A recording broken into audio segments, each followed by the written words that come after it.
Welcome to Meditation and Mindfulness. We'll start with a meditation as we usually do.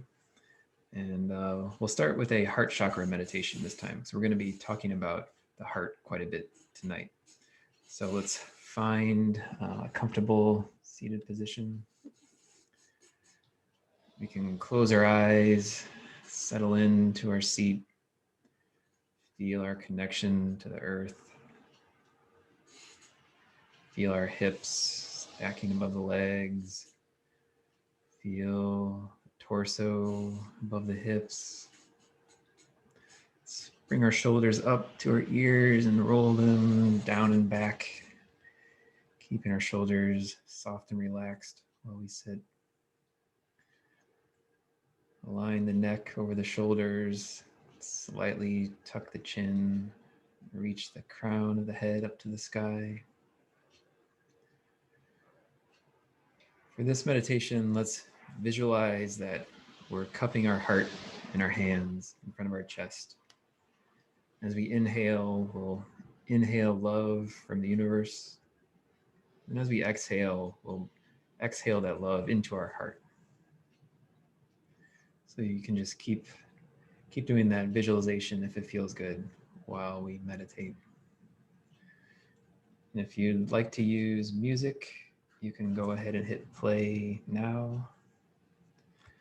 And we'll be back in a few minutes.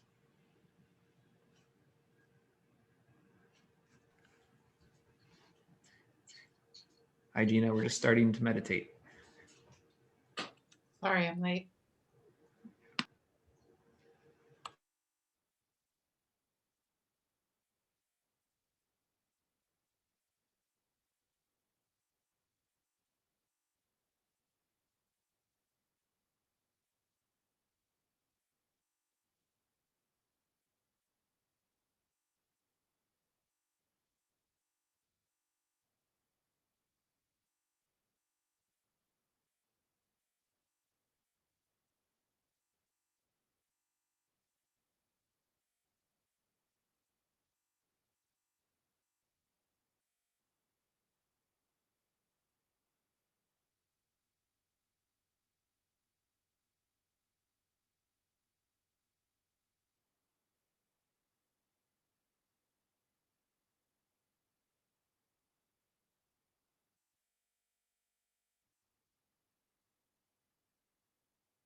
Slowly start to deepen your inhale, starting to come back into the physical body.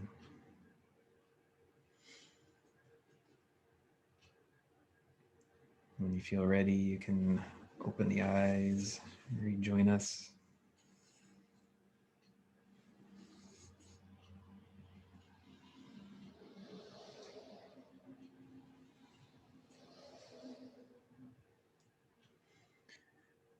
Great. So today I wanted to talk about a question that Gina asked last week at the end, right at the end of our time. And Gina, if I can summarize your question, it was basically, as a spiritual person, how can we live in the world right now? How can we cope with the world as it is right now? I kind of, for the title, I dramatized it a little bit, calling it "How to Love a World That's Full of Hate." So is that kind of a fair summary of your question? It's basically, I mean, how to deal with this crazy world that we're facing right now. And so I've been thinking about that a lot. And the answer is it's gonna start off sounding kind of like a cop out, but bear with me. So, I mean, basically, how to deal with the world. It starts by loving yourself, right? This is something we've been talking a lot about recently. Because when we can fully examine ourselves and face ourselves and love ourselves with all our flaws, all our faults, when we can love the totality of ourselves, then we can feel at peace in the world. So if we can connect with our own hearts and feel our connection to our hearts, and through that feel our place in the world and feel the love that's all around us, when we're living in a secure place like that, then we're less affected by all of the ups and downs and fluctuations and all of the cycles of negativity and positivity that are in the world. Because as we've talked about, the world is always cycling through negative and positive. There's always happiness and sadness, joy and misery, pain and pleasure. And the world always has these ups and downs. There's always waves and cycles of positive and negative in the world. But when we're secure in ourselves, when we feel our own connection to the universe through our hearts, when we feel love all around us, then we can look out at the world and not be sucked in by all the fluctuations out there. If we can feel secure in ourselves and feel safe and loved in our own hearts, then it's easier to face the world and face all of the strife and all the pain and all the misery that's out there in the world. And because if we base our happiness on how external things out in the world, anything external, if we make our happiness dependent on the world being happy, or if we make our happiness dependent on another person or another situation or a house or anything, whenever we make our happiness dependent on any external circumstance or object, then we're just setting ourselves up for eventual pain, because all things in the world eventually change. And that's the nature of the physical world. It's impermanent. It's always changing. Whenever things are going bad, they're going to change at some point and get better. Whenever things are going good, they're going to change and get worse at some point. That's just the nature of the world. That's one of the core tenets of Buddhism, right? That making our happiness dependent on the external world is just setting ourselves up for misery, because the external world is always changing. But so when we can feel that love in ourselves and feel our connection to the universe through ourselves, then we can deal with the ever-changing nature of the physical world. We can feel secure in that.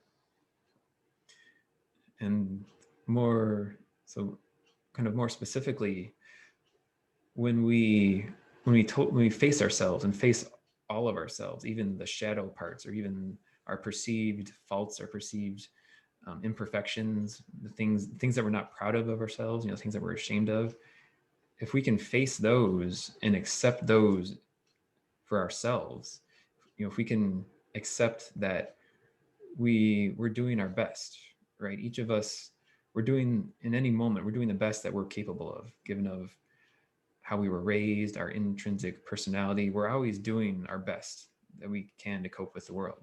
And if we can understand that about ourselves and accept that about ourselves, naturally we start to see that everyone else is the same, right? We're all just trying to be happy. We're doing the best that we can to figure out how to be happy. And if we're not happy, if we create unhappiness for ourselves, we're still, that's the best that we can do in that moment. And the same is true for everyone else out there in the world. Everyone out there is just trying to do the best they can to be happy. And unfortunately, in this world, we're not really given the tools to, we're often not given the tools to really figure out how to make ourselves happy. I mean, because everything we're taught is always dependent on the external world. You know, we're always taught in our culture that you need to get all these things in the world. You need to get a job and a house and buy stuff. That's that's the lessons we constantly receive, that our happiness is dependent on things in the external world. And so if when we can accept that we ourselves are doing our best, then we can accept that everyone else out there they're doing their best too. It's just a lot of people have learned really unhealthy lessons for what they think they need to be happy. I mean, a lot of people learn that they need to feel superior about their race or their gender or their culture or ethnic group or socioeconomic class. I mean, that's one lesson that's passed down a lot from parent to child, that trying to find security in thinking that we're superior to some other group, right? So a lot of people are taught these lessons. And if we can realize that they're doing the best that they can, given the lessons they've learned and the experiences they had in life, it helps us to feel a certain amount of compassion for the people that are out there causing lots of pain in the world. So does that make sense? Does that help at all? Or does it just sound like empty words?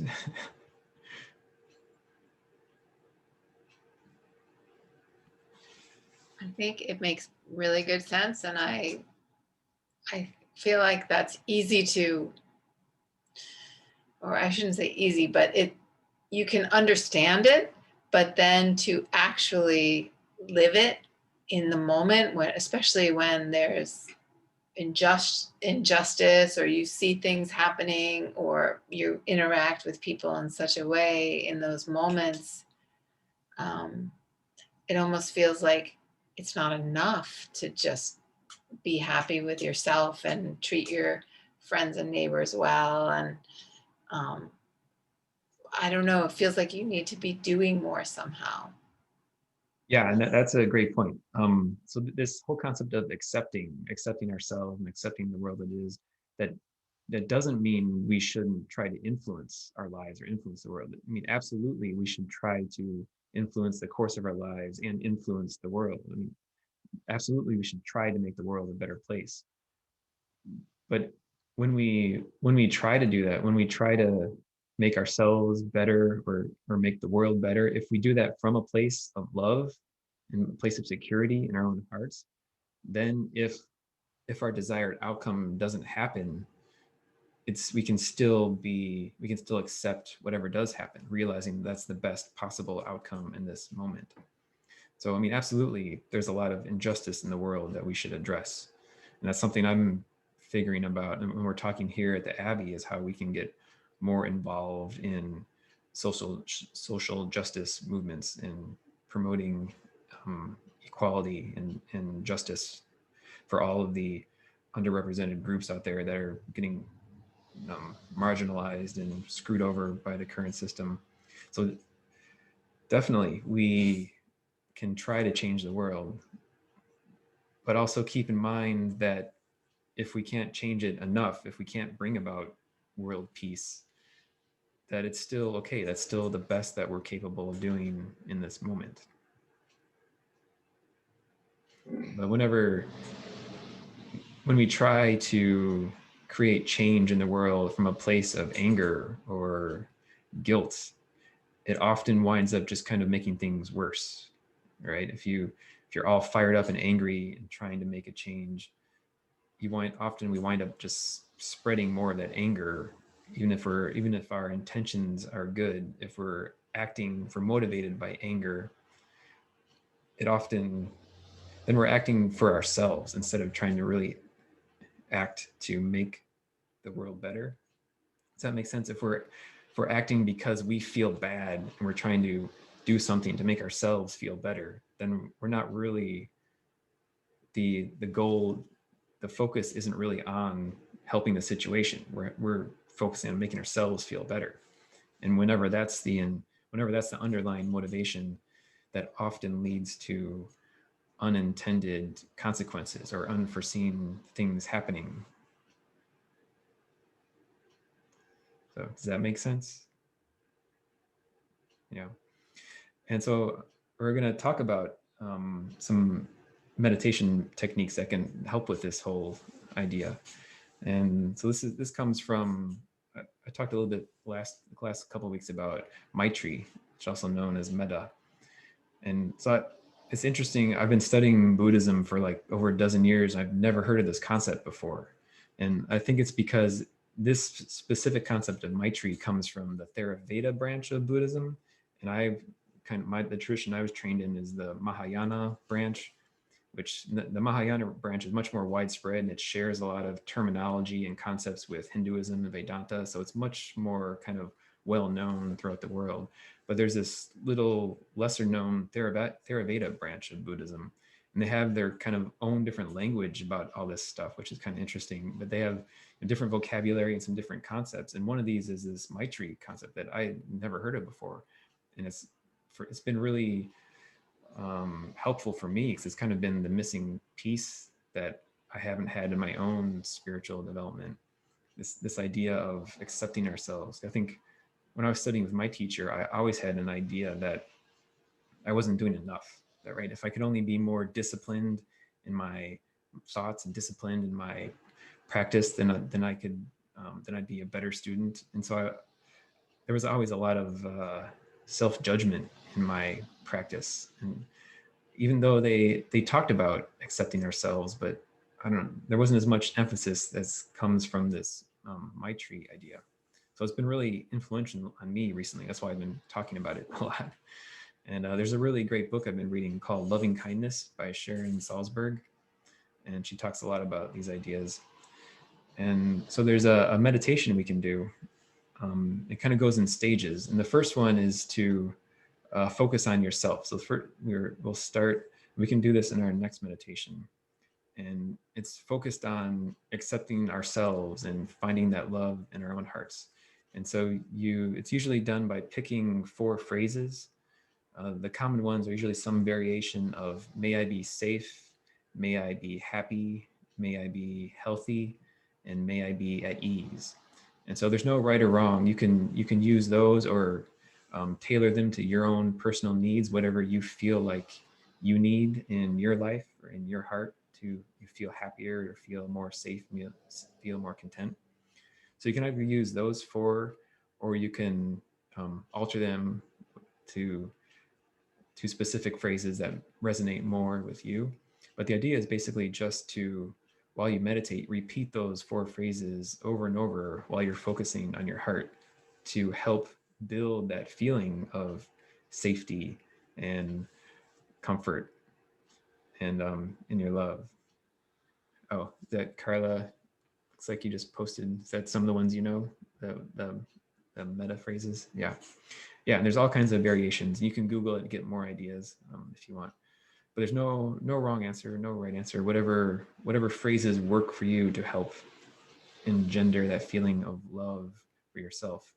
So the idea is you first start just meditating on your own heart to build love.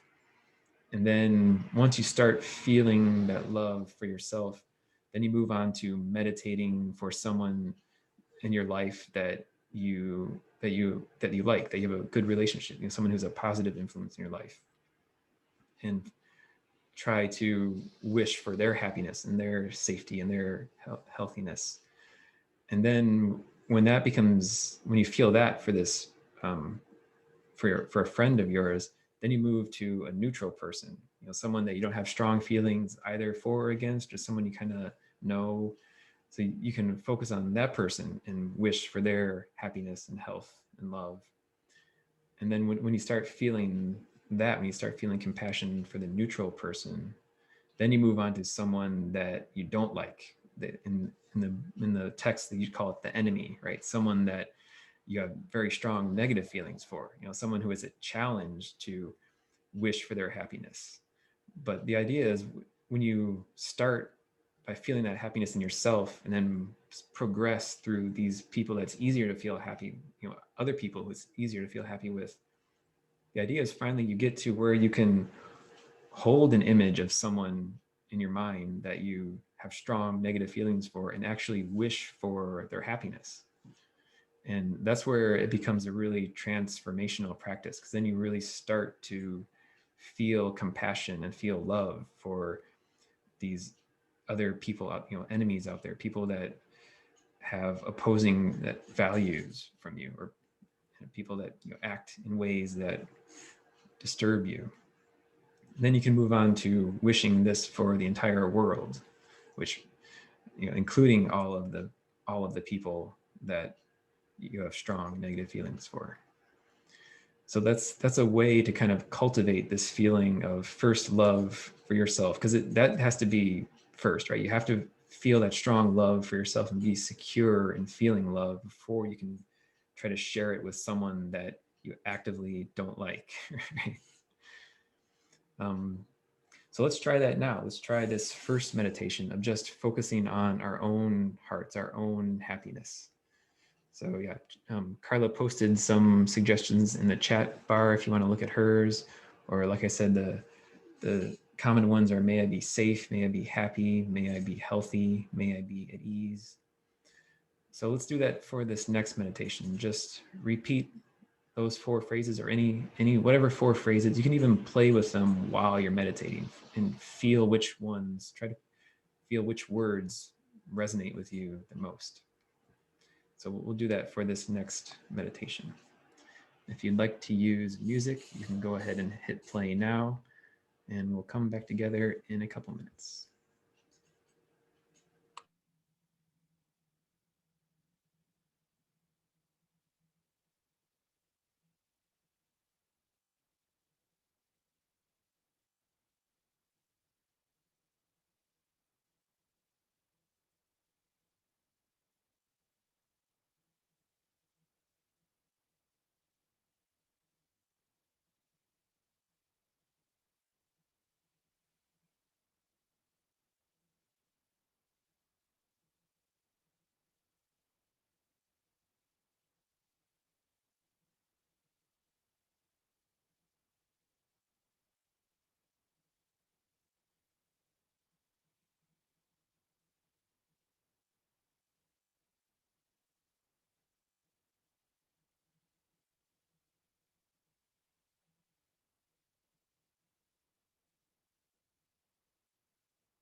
And slowly start to deepen the inhale, bringing our awareness back into the body.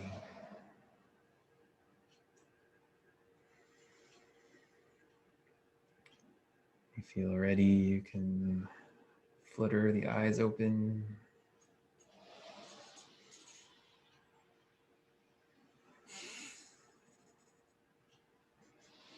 Hi, Jeff.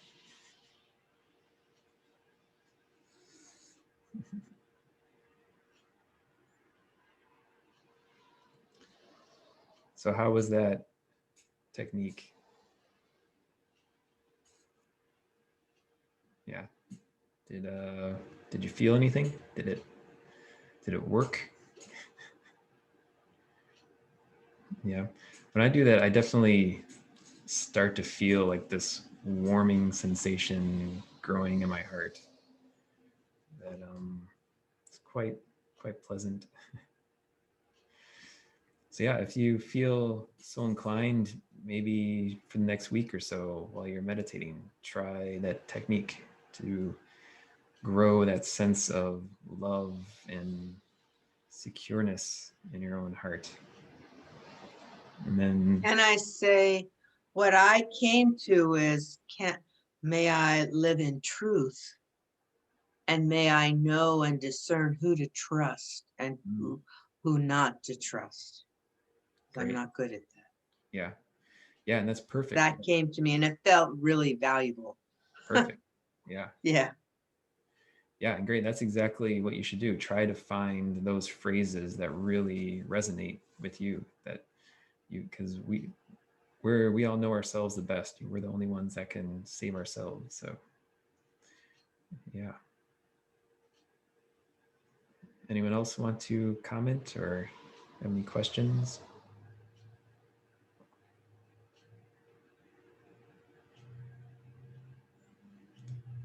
Great. So Gina, does that answer your question, or is there anything specific that you're having challenges with in terms of trying not to hate the world? I'm trying to not listen to the engagement hearings. I feel like I have to just limit what I'm taking in, just like what I take into my body in the form of food. I have to be really conscious of what I take in, because there's so much going on right now that you can get saturated really easy. So that's been helping. Mm-hmm. But, I feel like it's just an ongoing practice that every day, numerous times a day, you just bring yourself back and back to your breath, back to reminding yourself of all the things that you were saying. So yeah, I think during the difficult times, there are times that are much easier than now. And, we can slide a little bit on those times. But when you're starting to feel the pressure, I think it's important to take care of yourself. So that's what I'm trying to do. Yeah, exactly. Yeah, I think we talked about here, I don't know if you were here that week, about media consumption.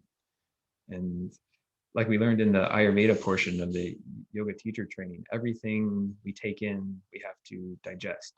And that includes the news and sights, sounds, the media. So all of that negativity that we take in, our bodies, our subtle bodies have to process. So it's good to be mindful of what we're exposing ourselves to. And it can also help to remind ourselves that maybe things aren't quite as bad as they seem. I mean, right now it seems like the world's a total mess.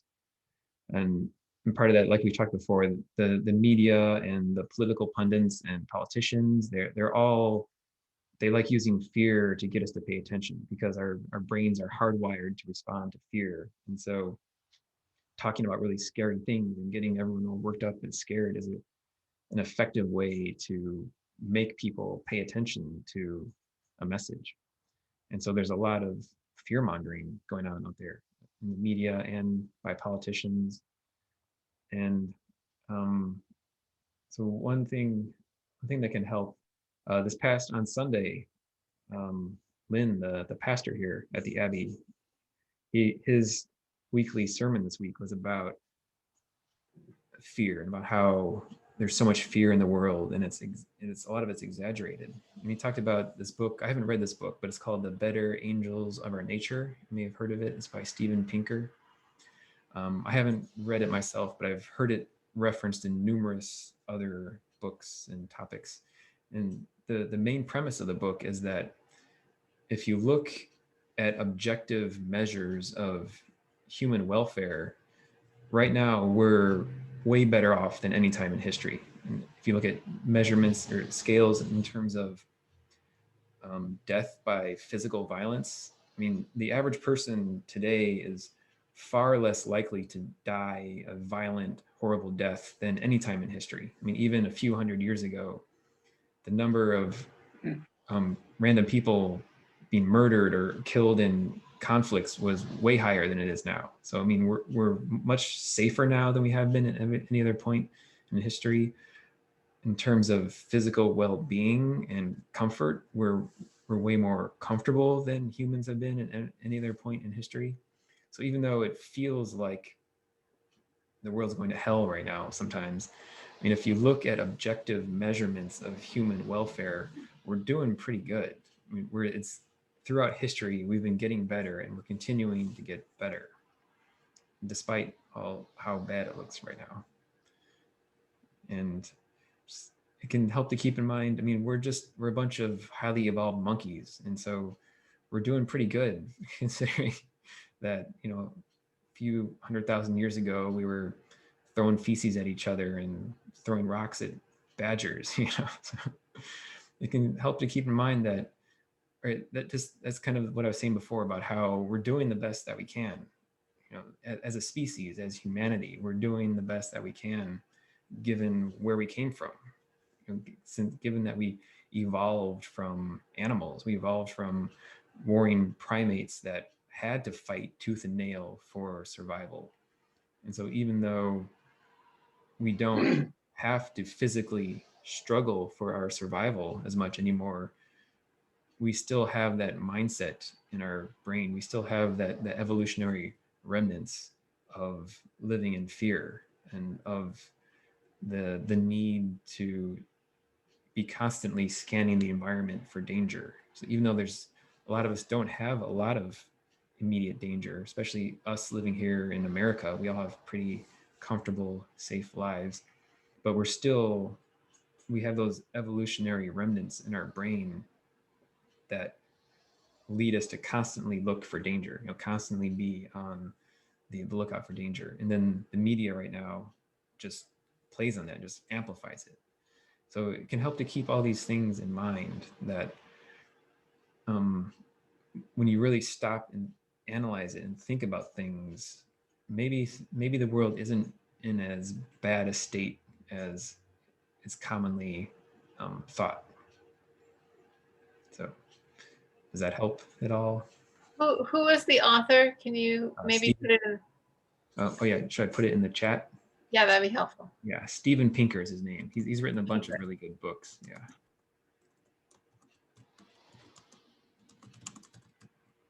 The Better Angels of Our Nature.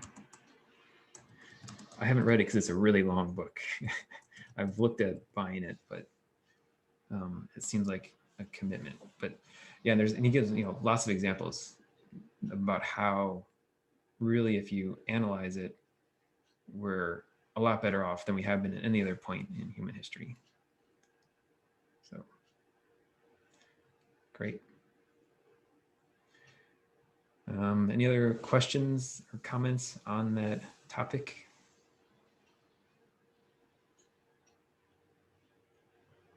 No? Okay. Well, why don't we do another meditation? And this time, let's try the metta meditation thinking about the whole world. I think that might be easier than thinking about a specific enemy, I think, right? Just trying to generalize about the whole world. I don't know, for me, I think it's easier to wish for the happiness of the whole world and rather than a particular person I struggle with. So let's do that for this next meditation.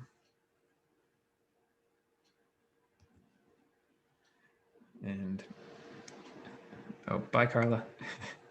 And if you'd like to use music, you can go ahead and play now. And so, yeah, for this meditation, we'll repeat those phrases, thinking about the whole world, like wishing for, may the whole world be happy, may the whole world be healthy, may the whole world be at ease, may the whole world be safe. So let's think about that while we do this next meditation. And if you like to use music, you can hit play now.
Slowly coming back to the body, deepening the inhales and the exhales.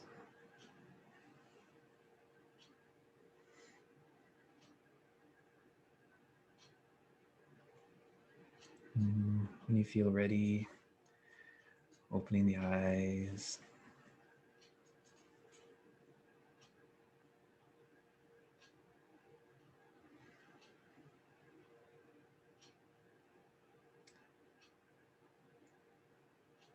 So how does that feel trying to wish for the happiness of the world.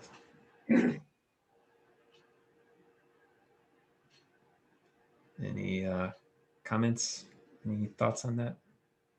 I have a student in Myanmar, and I'm very worried about her. And I kept thinking, because there was a coup, and the military took over, and it's miserable. Oh, And really? I don't know if she's okay. We can't communicate. The democratically elected leader's been thrown in prison. It's bad. So I kept trying to think of the world, but I kept thinking about her.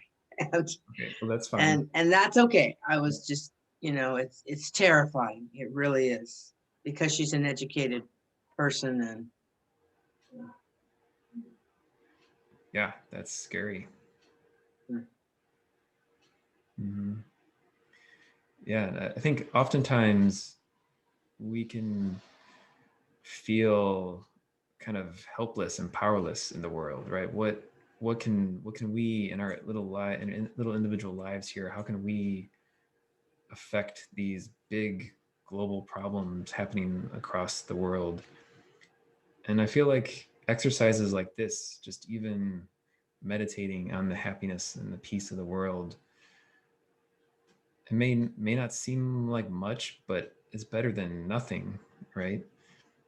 And if you believe that there is some kind of collective unconscious uniting the human race, or uniting all of us humans, uniting all of our, some kind of, like the concept that Jung stated about the collective unconscious, if you believe that there is this connection amongst all of us, then a practice like this of just wishing love and sending love out into the world, I don't know, maybe it could actually do some good. It certainly doesn't hurt. And maybe it only makes ourselves feel better in the moment. And I'm not advocating only doing things like this and not trying to take actions to make the world a better place. But this is one way, with minimal effort and at any time, in any place, that we can try to add some goodness into the world, try to contribute some love and understanding and compassion to the world. Does that make sense?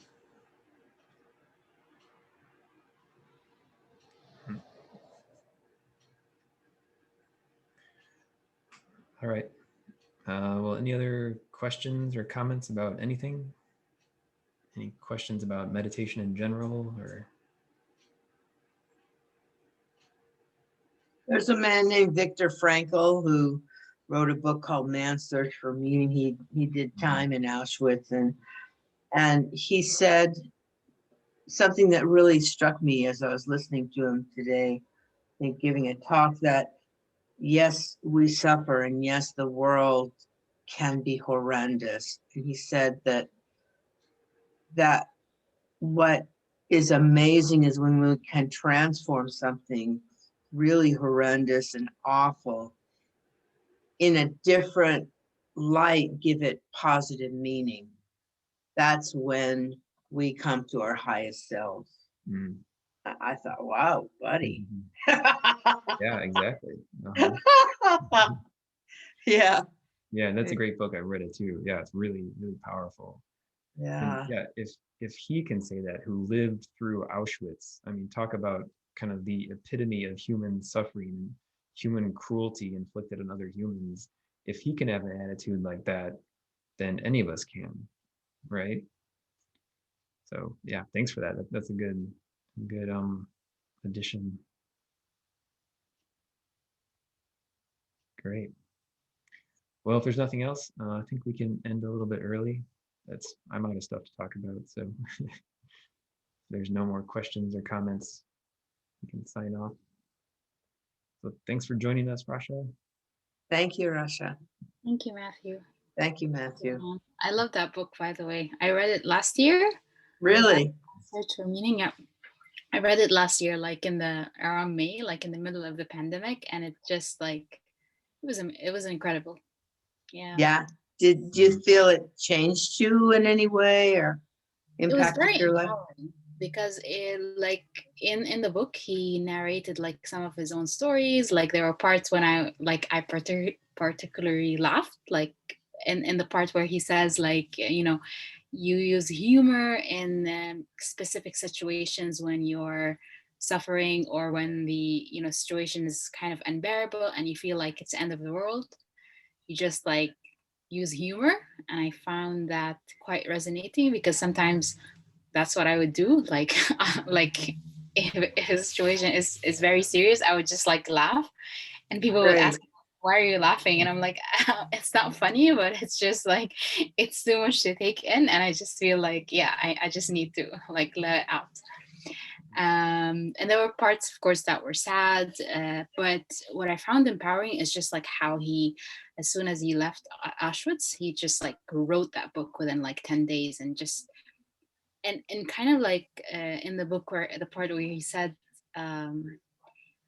like what empowered me to live those experiences and to get through like the concentration camp is just knowing that it was only me who was able to write that book, and I had to write it as soon as I got there, and it was just like phenomenal. Like, yeah, it